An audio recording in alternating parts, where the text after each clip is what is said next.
आणि शेवटी आपले नगराध्यक्ष पदाचे उमेदवार पण बोलतील। इंदापूर नगरपालिकेच्या 2 तारखेला होऊ घातलेल्या निवडणुकीच्या प्रचार सभेची आपली आज ही बैठक आहे आणि ह्या बैठकीसाठी कृष्णा भीमा विकास आघाडीच्या वतीनं या कार्यक्रमाला आलेले माजी आमदार आणि आमचे सहकारी यशवंत तात्या माने, दुसरे आमचे सहकारी प्रवीण भैया माने, विलास बापू वाघमोडे, अंकिता पाटील, अशोकभाऊ गोगरे, यादव वकील, महारुद्र पाटील, अनिल अप्पा, विजयरावजी शिंदे, माऊली चौरे, गिरीश शेठ शहा, महादेवरावजी सोमवंशी, गोरख शिंदे, कपिल पाटील, स्वप्नील सावंत, आपले उमेदवार आणि त्याचप्रमाणे आलेले सर्व वार्ड क्रमांक, प्रभाग क्रमांक 2, प्रभाग क्रमांक 7, प्रभाग क्रमांक 1 या सगळ्या भागातून आलेले सर्व आमचे सहकारी कार्यकर्ते, पदाधिकारी, पत्रकार मित्र आणि उपस्थित सर्व नागरिक बंधू भगिनी आणि माझ्या सहकारी मित्रांनो, आपल्या इंदापूर नगरपालिकेच्या निवडणुकीचा प्रचार आता अंतिम टप्प्यामध्ये आलेला आहे आणि गेले 2-4 दिवस झाले इंदापूर शहर आता ढवळून निघायला लागलेलं आहे। कोपऱ्या कोपऱ्याच्या सभा होत आहेत, भागाभागामध्ये सभा होत आहेत, बरेच हौशे गौशे आता बाहेर पडलेत आणि जी भाषणं चाललेत आमच्या विरोधी पॅनलच्या वतीनं, मी त्यांना मनापासून धन्यवाद देतो की भाषणाचा सगळा सूर जर बघितला विरोधी पक्षाचा तर त्यांना आता मला सांगावं लागेल की राहिलेल्या 2 दिवसामध्ये हर्षवर्धन पाटील काय नगरपालिकेचा उमेदवार नाही, प्रवीण भैया माने उमेदवार नाही, पण सारी भाषणं आमच्यावरच चालू आहे। आता भाषण करणाऱ्या माणसाला सुद्धा उमेदवार समोर कोण उभा राहिला हे सुद्धा जर माहित नसेल तर या इंदापूर शहराचं भविष्यामध्ये काय घडवणार आहेत अशी अवस्था आज आपल्या विरोधी पॅनलच्या संदर्भातली झालेली आहे। सगळा बाहेरचा भरणा हा इंदापूर शहरामध्ये आता यायला लागलेला आहे। आता इथं हा एवढा सगळा जनसमुदाय आहे, आम्ही एक 5-10 माणसं सोडली तर इथं सांगा बरं बाहेरचं कोण आहे, इथले स्थानिक मतदार कोण आहेत, हात वर करा एकदा।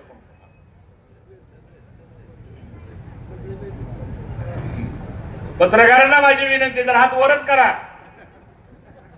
जरा कॅमेरा उलटा फिरवा।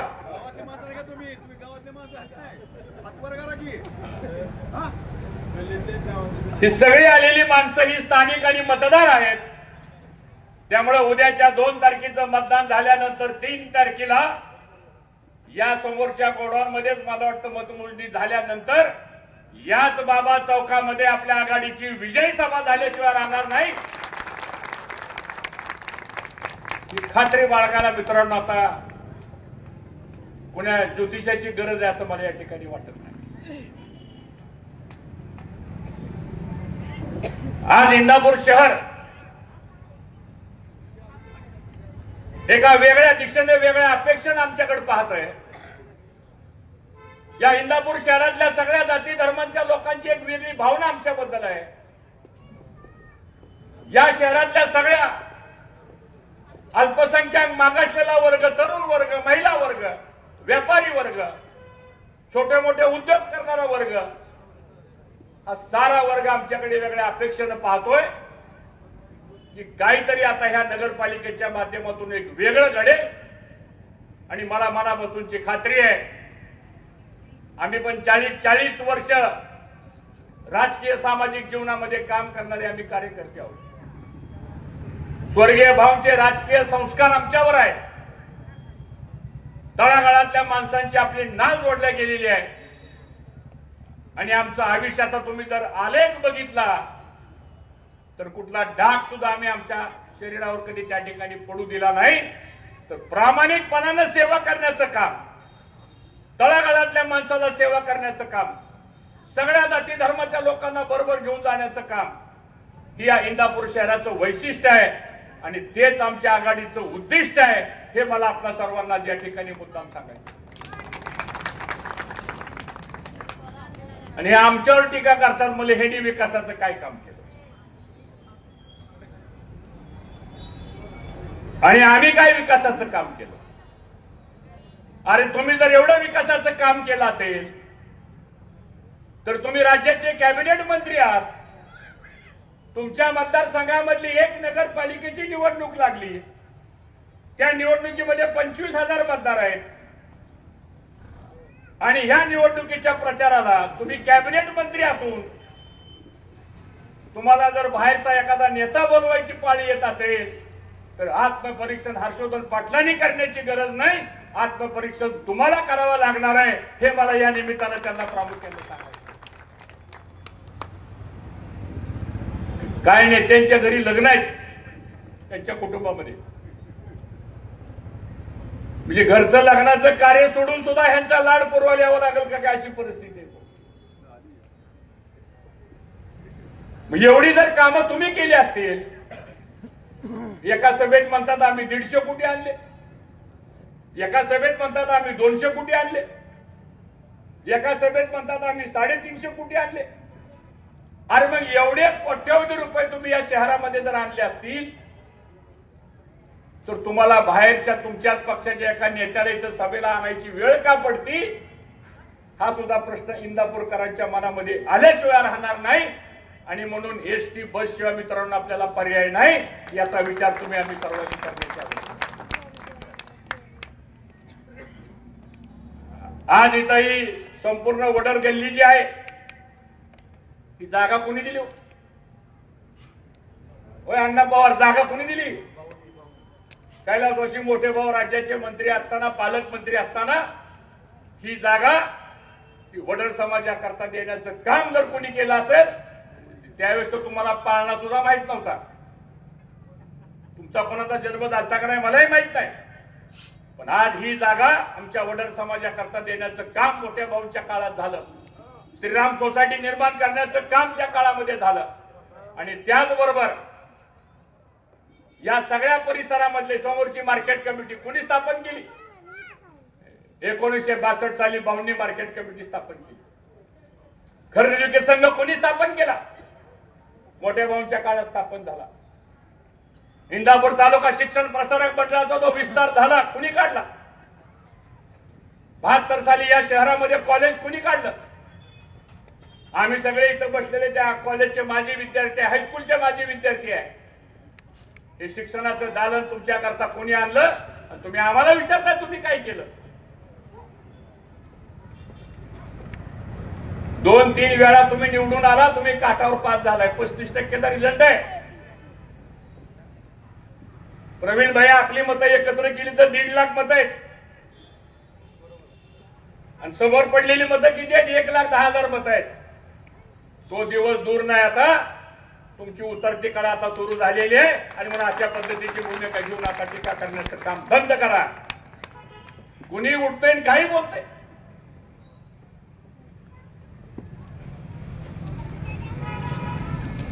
कुठेतरी मला वाटतं माझ्यावर टीका केली, म्हणजे हर्षवर्धन पाटील कांगवा काढतात आणि भांग पाडतात। हो भांग पाडतो, तुमच्या काय पोटात दुखतंय?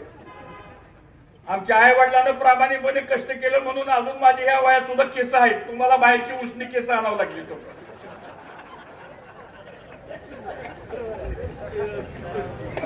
मी भांग पाडला ती माझ्या केसावर पाडला, दुसऱ्याच्या केसावर नाही पाडला। अरे काही भाषण नाही ती, कुणीतरी म्हणलं जॅकेट, जॅकेटचं एक मोठं गणितच आहे। अरे जॅकेट कुणाला बी चांगलं दिसत नाही,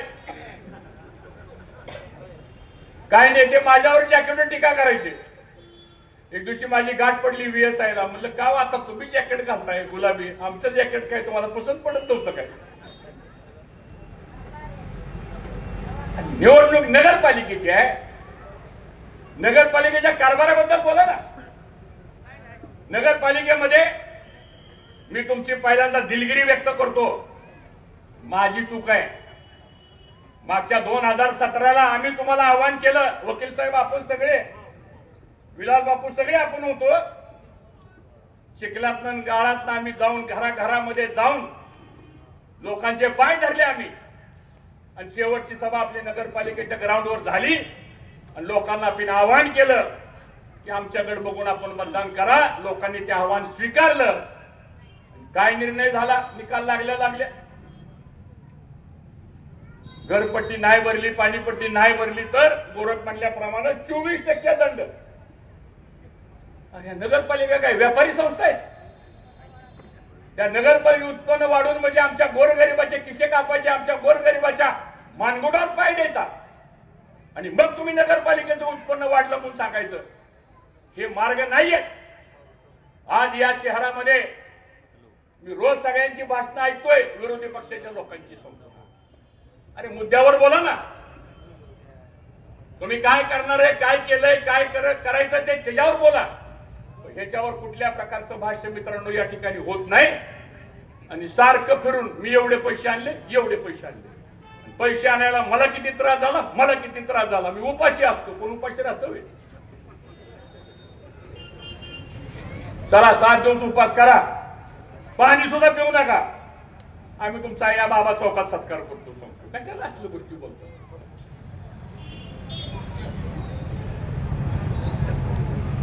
आज आम्ही ज्यावेळेस आघाडीचा विचार केला, सगळे आम्ही एकत्र बसलो आणि मग प्रवीण भाई असतील, आम्ही यशवंत माने सगळे एकत्र बसतो आणि ठरवलं की प्रदीप दादा गारटकर सारखा एक चळवळीतला कार्यकर्ता, ठीक आहे, त्याचे आमचे राजकीय वाद झाले असतील.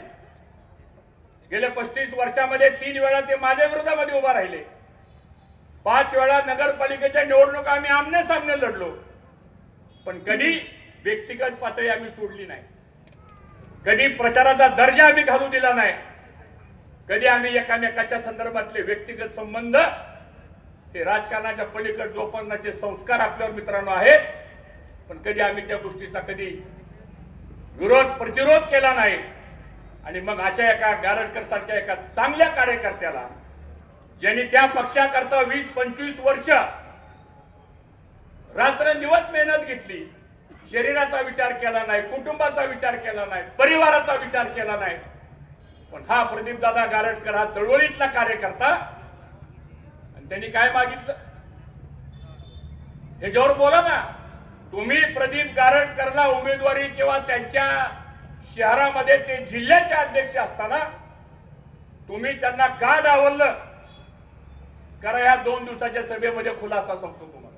माझं आव्हान आहे तुम्हाला, तुम्ही का डावललं त्यांना? कोणती त्यांच्यामध्ये अशी कमतरता होती की तुम्हाला त्यांना डावलावं लागलं?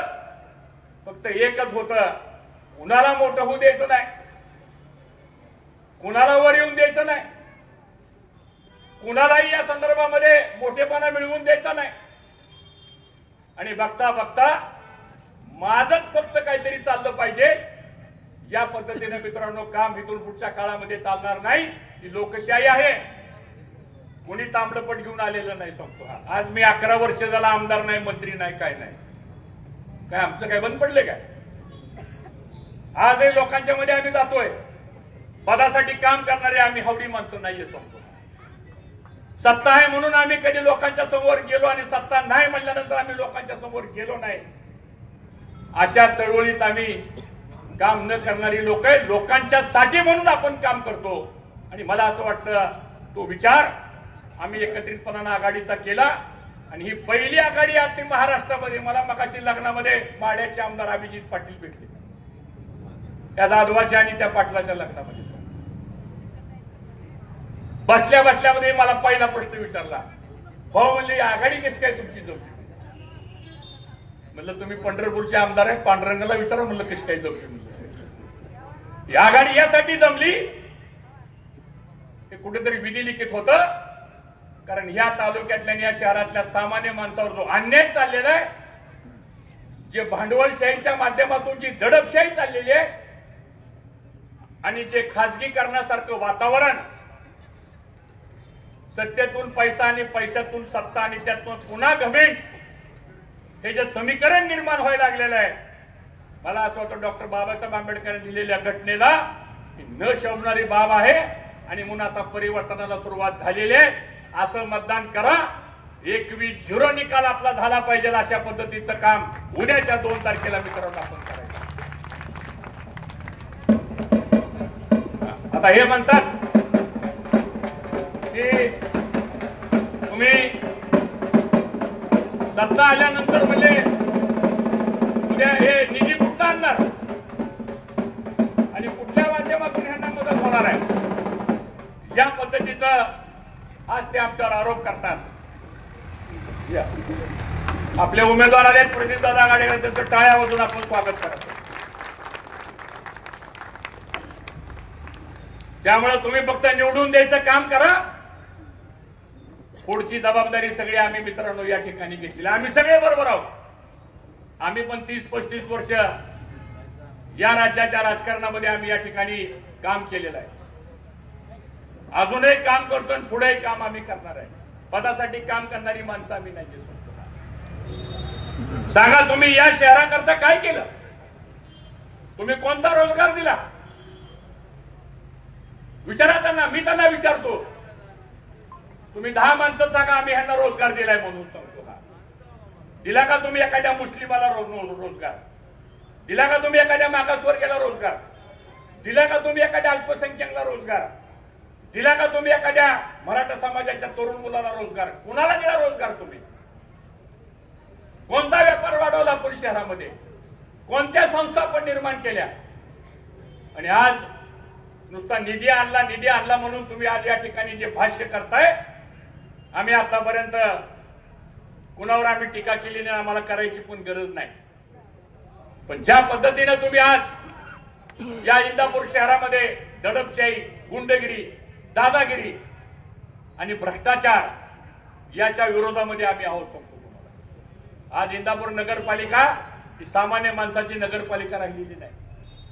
इंदापूर नगरपालिकेमध्ये सर्वसामान्य गरीब माणूस जर त्या नगरपालिकेमध्ये जर काम घेऊन गेला तर त्याला त्या ठिकाणी ऐकलं जात नाही, त्याच्या प्रश्नाला न्याय मिळत नाही आणि मग कुठेतरी एखाद्या घरात बसायचं, तिथून नगरपालिकेचा कारभार चालवायचा, ही पद्धत लोकशाहीमध्ये योग्य नाही. आणि म्हणून तुम्हाला आम्हाला सर्वांना आता एक ठरवावं लागणार आहे. उद्या 2 तारखेला मतदान आपल्याला एसटी बस आपली आहे, ही बघते बस बघितली का? एसटी बस इथं पण ठेवली बघा. एसटी बस इथं मागे बी आहे बघा. एसटी बस आली बघा. एसटी बस आपल्याला चिन्हाचा लय प्रचार करायची गरज नाही. इथं चौकात बसला की तुम्हाला किमान 100 तरी एसट्या माणसं भरून गेलेले दिसतील तुम्हाला. सामान्य माणसाचं प्रतीक आहे. आणि म्हणून 2 तारखेला बरेच जणांची भाषणं होणार आहेत, पण 2 तारखेला आपल्या 20 उमेदवारांचं चिन्ह एसटी बस आहे आणि 8 नंबरच्या प्रभागामध्ये एक आपल्याला रिक्षा मिळालेली आहे. आता हे चिन्ह सुद्धा आम्हाला मिळू नये म्हणून भले मोठे देव सुद्धा पाण्यात घालून माणसं बसली होती. पण प्रवीण भाई, आपण सगळ्यांनी ताकद लावली आणि एकट्या इंदापूरच्या करता निर्णय झाल्यानंतर 81 नगरपालिकेमध्ये आघाडीच्या पॅनलला एक चिन्ह देण्याचा निर्णय हा निवडणूक आयोगाने या ठिकाणी घेतला. आणि छाननी चिन्ह वाटप होईपर्यंत त्यांना कळलंच नाही परिपत्रक काय आलंय. सांगतो तुम्हाला, ती अशी वरात होती की आता ह्यांचा करेक्ट कार्यक्रम झाला. कारण 21 चिन्हाचा प्रचार करायचा म्हटल्यानंतर आमचे बरेच पत्रकार मला म्हणत होते, भाऊ कसं काय व्हायचं? म्हणलं थांबा जरा, उद्या कळलं काय होणार आहे. आणि म्हणून असा किती जरी रडीचा डाव केला, अरे लोकशाही आहे. आम्ही पण सत्तेमध्ये 20-20, 30-30 वर्ष राहिलेली माणसं आहे, पण कधी अशा चुकीच्या पद्धतीच्या गोष्टीला आम्ही कधी बढावा दिला नाही. कारण लोकशाहीमध्ये कुणीही तांबडपट घेऊन आलेलं नाही. उगवलेला सूर्य सुद्धा संध्याकाळी मावळतो आणि रात्र अंधारात पडल्यानंतर सुद्धा पुन्हा सकाळी 6 वाजता पुन्हा सूर्यप्रकाश येतो. हा निसर्गाचा नियम आहे, हा परमेश्वरानं घालून दिलेला मार्ग आहे सांगतो तुम्हाला. आणि म्हणून असं वाटत असेल कुणाला आता हयात आम्ही राहणार, तुमच्या हातात नाहीये सांगतो. कुणाला लोकशाहीमध्ये ठेवायचं कुणाला पाडायचं ती समोर बसलेली जनता सुज्ञ आहे. आणि तो निर्णय उद्या 2 तारखेला आपल्याला मित्रांनो करायचा आहे. आणि मला खात्री आहे की इंदापूर शहर विकासाकरता आपल्याला पुढे न्यायचं आहे. इंदापूर शहर सगळ्या जाती धर्मांना बरोबर घेऊन जाण्याचं काम आपल्याला करायचं आहे. इंदापूर शहरामध्ये शैक्षणिक सुविधा आपल्याला आणायच्या आहेत. इंदापूर शहरामध्ये पिण्याच्या पाण्याची उत्तम व्यवस्था आपल्याला करायची आहे. इंदापूर शहरामध्ये वैद्यकीय सेवा आम्हाला उत्तम पद्धतीने द्यायची आहे. इंदापूर शहरातला व्यापार आम्हाला वाढवायचा आहे. इंदापूर शहरामधल्या बेरोजगारांना काम आम्हाला द्यायचं आहे. इंदापूर शहरातल्या महिलांना आम्हाला रोजगार उपलब्ध करून द्यायचा आहे. आणि या इंदापूर शहरामधला जो ग्राहक आहे त्या ग्राहकाची खरेदी करण्याची, ज्याला बाईंग कॅपॅसिटी म्हणतो, ज्याला परचेसिंग कॅपॅसिटी म्हणतो आपण, ज्याला खरेदी करण्याची क्षमता आपण म्हणतो, ती रस्त्यानं पुलानं त्याची क्षमता वाढवू शकत नाही. तर त्याच्यासाठी काही उत्पन्नाचे सोर्स निर्माण झाल्यानंतर ही बाजारपेठ मित्रांनो वाढते. आणि ती वाढवण्याचं सूत्र आज आम्ही सगळे बसलेले आमच्याकडे आहे.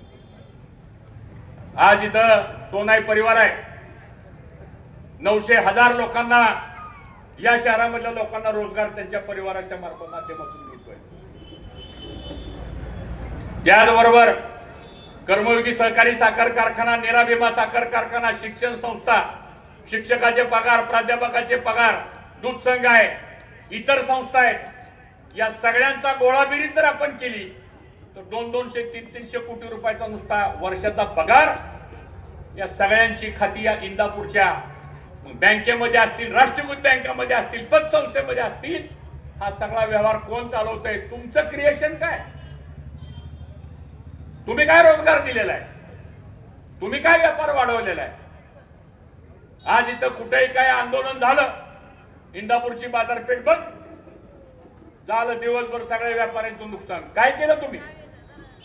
प्रदीप दादा, आपली सत्ता आल्यानंतर आपण काय बसून निर्णय घेऊ, अशी एखादी घटना घडली आणि कुणाला निषेध करायचा असेल जरूर आपण त्याच्याबरोबर आपण राहू. पण तो एक अर्धा तास 1 तासाचा आपण करू. आणि मग मात्र दिवसभर आमची कुठलाही व्यापार व्यवसाय या शहरामधला बंद राहता कामा नये. कारण हातावरची पोट आहेत, हातगाडेवाला आहे, फळ विक्रीदारक आहे, पान टपरीवाला आहे, चायवाला आहे. त्यांनी 200-400 रुपये जर नाही कमवले तर त्याची 2 वेळची चूल पिटू शकणार नाही. ही व्यापाऱ्यांची काळजी करणारी माणसं आम्ही आहे. नुसतं व्यापारी म्हणून प्रश्न सुटत नाहीये, तर त्या व्यापाऱ्यांच्या प्रश्नाला न्याय देण्याकरता म्हणून सुद्धा भूमिका या ठिकाणी आपल्याला घ्यावी लागते. शेवटचा एकच मुद्दा सांगणार आहे मी आपल्याला. विकासाबरोबर सुद्धा तुमच्या आमच्यावर आलेलं एखादं दुर्दैवानं जर संकट आलं तर कोण आपल्या संकटाला धावून येणार आहे, हाही विचार करणं गरजेचं आहे.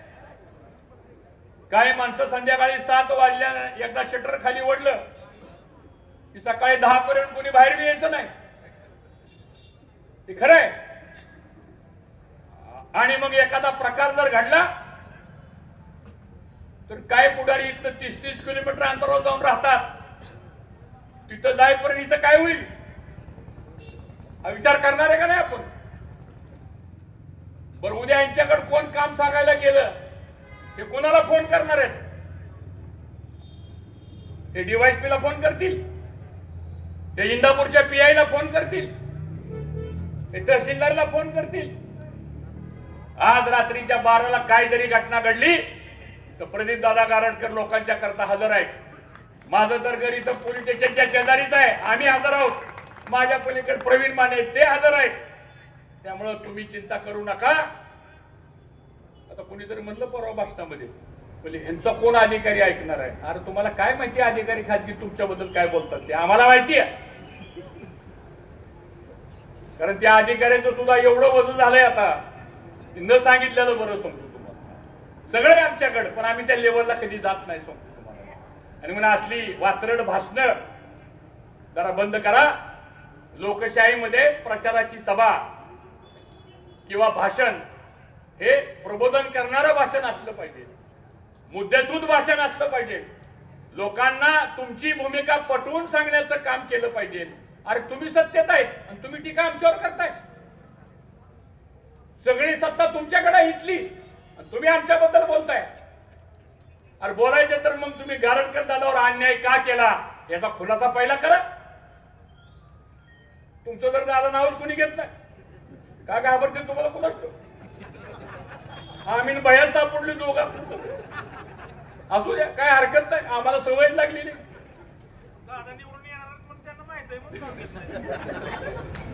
वकील साहेबांनी सांगितलं दादा टाळ्या वाजवायचा चालतो निर्णय झाला.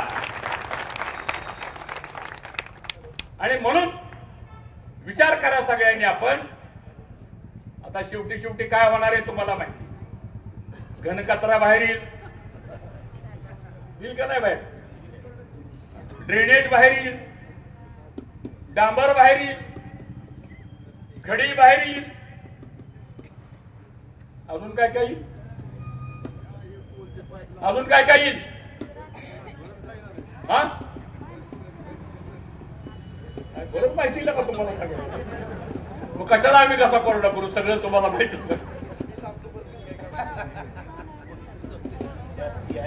आता दादा प्रदीप दादाला माझी एक विनंती आहे. आमच्या सगळ्यापेक्षा तुम्हाला जास्त माहिती आहे. ती मौन सोडा आता जरा. नाही खरंच सोडा. ड्रेनेजचा टेंडर वाला मालक सुरत मध्ये होता त्याचं काय झालं. पुलाचा टेंडरचा मालक टिंबुर्णीला आणि त्याचं गुलटेकडीला ऑफिस आहे त्याचं काय झालं. काय झालं मला माहित नाही. एक निळू फुला विचारता काय त्या दादा कांबळ्याचं काय झालं. असाच प्रकार आहे. आणि म्हणून हा झालेला सगळा जो भ्रष्टाचार आहे मित्रांनो हा भ्रष्टाचार आपल्याला चालून देता कामा नये. मी तर माझी भूमिका मांडली आणि पुन्हा मांडतो. आपली सत्ता आल्यानंतर माझी सगळ्या नगरसेवकाला माझी एक सूचना आहे. कोणी सुद्धा त्या कॉन्ट्रॅक्टच्या भानगडीत पडू नका. नो टेंडर फॉर नो नगरसेवक. खरंच नको. एखाद्या नगरसेवक सांगा आम्हाला आम्ही तुझी व्यवस्था करतो काय करायचं. ह्या गोष्टी आपल्याला नाही करायच्या. मग त्यांच्यात आपल्यात फरक काय. आज इंदापूर शहर या अनी काम घ्यायचं त्याचा मलिदा हाणायचा त्यांनी बला द्यायचं बनी मलिदा हाणायचा त्यांनी कला द्यायचं कनी मलिदा हाणायचा आणि शेवटी काम द्यायचं डला ड गेला डब्यात कामाचा सगळा बट्ट्या होतो.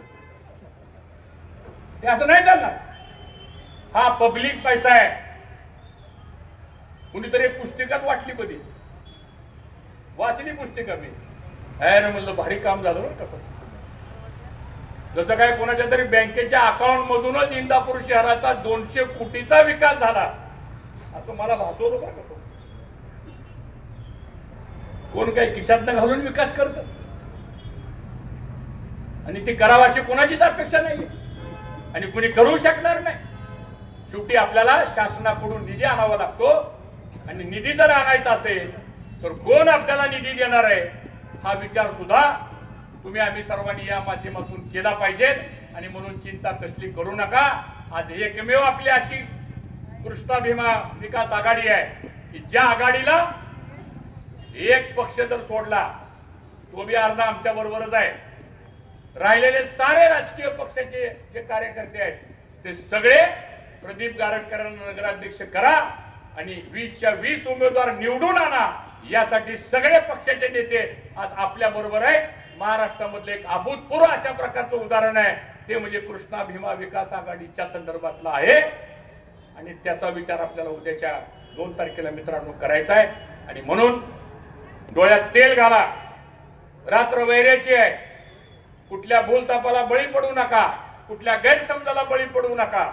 आपल्याला काहीतरी वेगळ्या मार्गाने जाऊन वेगळ्या पद्धतीने काही लोक प्रयत्न करतील.